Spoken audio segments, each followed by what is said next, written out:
یاد آئی ہے رب کی عطائیں، جب خطا کا خیال گیا ہے، یاد آئی ہے رب کی عطائیں، جب خطا کا خیال گیا ہے۔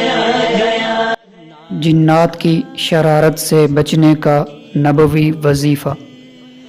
ابن ابی حاتم میں ہے کہ ایک بیمار شخص جسے کوئی جن ستا رہا تھا حضرت عبداللہ بن مسعود رضی اللہ تعالیٰ عنہما کے پاس آیا تو آپ رضی اللہ عنہ نے یہ آیات پڑھ کر اس کے کان میں دم کیا اور وہ اچھا ہو گیا۔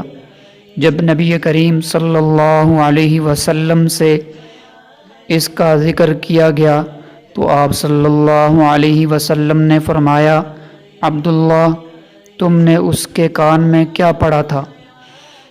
تو عبداللہ بن مسعود رضی اللہ تعالی عنہما نے بتلا دیا تو نبی کریم صلی اللہ علیہ وسلم نے فرمایا، تم نے یہ آیتیں اس کے کان میں پڑھ کر اسے جلا دیا۔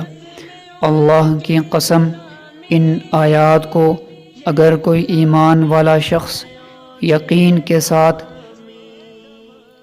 کسی پہاڑ پر پڑھے تو وہ بھی اپنی جگہ سے ٹل جائے۔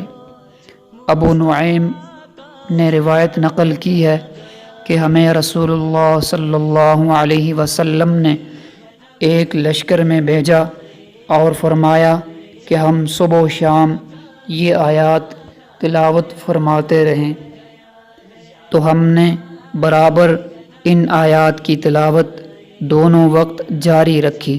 الحمدللہ ہم سلامتی اور غنیمت کے ساتھ واپس لوٹے، اور وہ آیات یہ ہیں، افحسبتم انما خلقناکم عبثا وانکم الینا لا ترجعون فتعالى الله الملك الحق لا إله إلا هو رب العرش الكريم ومن يدعو مع الله إلها آخر لا برهان له به فإنما حسابه عند ربه إنه لا يفلح الكافرون وَقُلْ رَبِّ اغْفِرْ وَارْحَمْ وَأَنْتَ خَيْرُ الرَّاحِمِينَ۔ سورہ مومنون کی یہ آخری آیات ہیں۔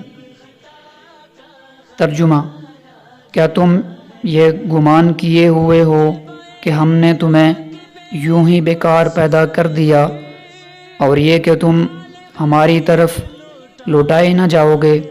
اللہ تعالی سچا بادشاہ ہے، وہ بڑی بلندی والا ہے، اس کے سوا کوئی معبود نہیں، وہی بزرگ عرش کا مالک ہے۔